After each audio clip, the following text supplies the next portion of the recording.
আসসালামু আলাইকুম, কেমন আছেন সবাই? আজকে আমি রান্না করব খাসির মাথা দিয়ে মুগ ডাল। এই রান্নাটা কম বেশি সবাই রান্না করে। রান্না করার পরে খাসির মাংস থেকে গন্ধ আসে, যার কারণে অনেকেই খেতে চায় না। যেহেতু মুগ ডাল দিয়ে রান্না করতে হবে, তাই প্রথমে মুগ ডাল ভিজিয়ে রেখেছি। অনেকে আবার মুগ ডাল ভেজেও রান্না করেন। ভেজে বা কাঁচা ডাল দিয়ে দুইভাবেই রান্না করা যায়, যার কাছে যেমনটা ভালো লাগে আর সহজ মনে হয়। খাসির মাথা ধুয়ে পরিষ্কার করে নিয়েছি, তারপরে এর মাঝে আমার শাশুড়ি আম্মু মশলা মাখিয়ে নিয়েছে আর সরিষার তেল দিয়ে মেখে রেখেছে আধা ঘন্টা।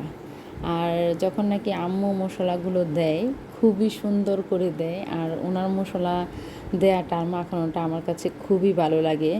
আর যে কোনো মাংসই আম্মু মশলাটা মাখিয়ে রান্না করেন, কারণ এটা এইভাবে রান্না করলে ওনার কাছে নাকি বেশি ভালো লাগে। অনেকেই মশলা আগে মাখিয়ে পরে রান্না করতে অনেকেই পছন্দ করেন, তবে আমাদের কুমিল্লার সাইডের রান্নাগুলি এরকমই, সবাই রান্নাটা আগে এরকমই করে। আর এর মাঝখানে কুচানো পেঁয়াজের পরিমাণটা আম্মু অনেকটাই বেশি দেয়, আর পেঁয়াজ কুচিটা একটু বেশি দিলে যে কোনো তরকারি ঘনত্বটা আসে।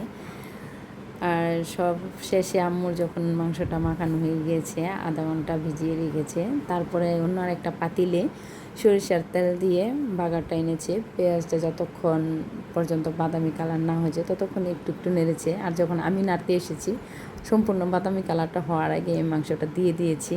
তো একটু পর পর, যেহেতু এখনও পানি দেওয়া হয় নাই, তো একটু পর পর আমার নাড়তে হয়েছে।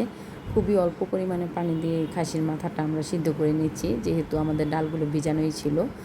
আর ডালগুলো ভিজানো এখন হয়ে গিয়েছে, ভিজানো ডালগুলো দেওয়ার সময় হয়েছে, তো আমি এসে ভিজানো ডালগুলো দিয়ে দিয়েছি খাসির মাথাটা রান্না করার জন্য। যখন নাকি এই ডাল দিয়ে এটা নাড়াচাড়া করেছি, একটু পরে খুবই সুন্দর গন্ধ বেরোয়েছে এবং আমার সম্পূর্ণ মাংসটা রান্না করা শেষ। ভালো থাকবেন সবাই, সুস্থ থাকবেন, আমাদের জন্য দোয়া করবেন। আল্লাহ হাফেজ।